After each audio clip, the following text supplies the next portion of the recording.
रहीम अस्सलाम वालेकुम। आज मैं आपके साथ मैगी नूडल्स से बनने वाली बहुत ही टेस्टी और मुनफरिद सी रेसिपी शेयर कर रही हूँ। 5 मिनटों में ये आपकी स्नैक्स की रेसिपी बन के रेडी हो जाएगी और यकीन मानिए बहुत ही टेस्टी बनती है। इंशाल्लाह आपको बहुत ज़्यादा पसंद आएगी।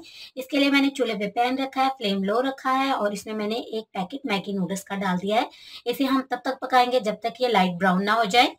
अल्हम्दुलिल्लाह ये देखिए मैगी को मैंने ब्राउन सा कर लिया है, तो इसे हम निकाल लेंगे। बिस्मिल्लाहिर्रहमानिर्रहीम। यहाँ पर मैंने एक बाउल ले लिया है। एक छोटे साइज की कटी हुई प्याज इसमें ऐड कर देंगे, जिसे मैंने बारीक सा काट लिया था। तो प्याज को हम ऐड कर देंगे। हाफ मैंने कोकम्बर लिया था, जिसे मैंने बारीक सा काट लिया था इसे भी, तो इसे भी हम बीच में ऐड कर देंगे। ये बहुत ही जल्दी बन जाने वाले स्नैक्स हैं और बहुत ही टेस्टी बनते हैं। एक अदद हरी मिर्च ऐड करेंगे। तीखा आप अपने टेस्ट के अकॉर्डिंग ऐड कर सकते हैं, जितना आप खाना पसंद करते हैं। एक अदद टमाटर ऐड कर देंगे। नॉर्मल साइज का टमाटर था, जिसे मैंने बारीक सा काट लिया था। 2 टेबलस्पून के करीब बारीक कटा हुआ हरा धनिया ऐड कर देंगे।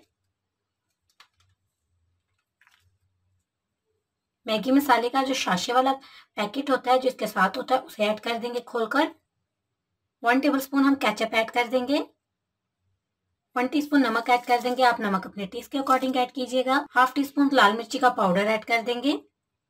1 टीस्पून चाट मसाला ऐड कर देंगे।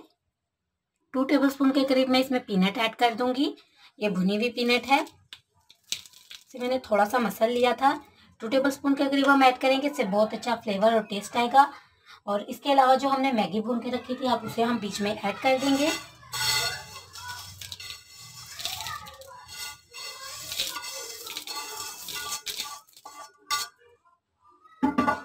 हाफ लेमन का जूस ऐड कर देंगे इसमें। आप चाहे तो फ्रेश लेमन ऐड करें या जो मार्केट वाला होता है उसे भी ऐड कर सकते हैं। सारी चीज़ों को अच्छे से मिक्स कर लेंगे केचप और मसाले के साथ। तो ये हमारे यूनिक से बनने वाले स्नैक्स बनकर रेडी हैं। तो ये हमारे मज़ेदार से टेस्टी से स्नैक्स बन के रेडी हो चुके हैं। तो इन्हें मैं सर्व कर लूँगी।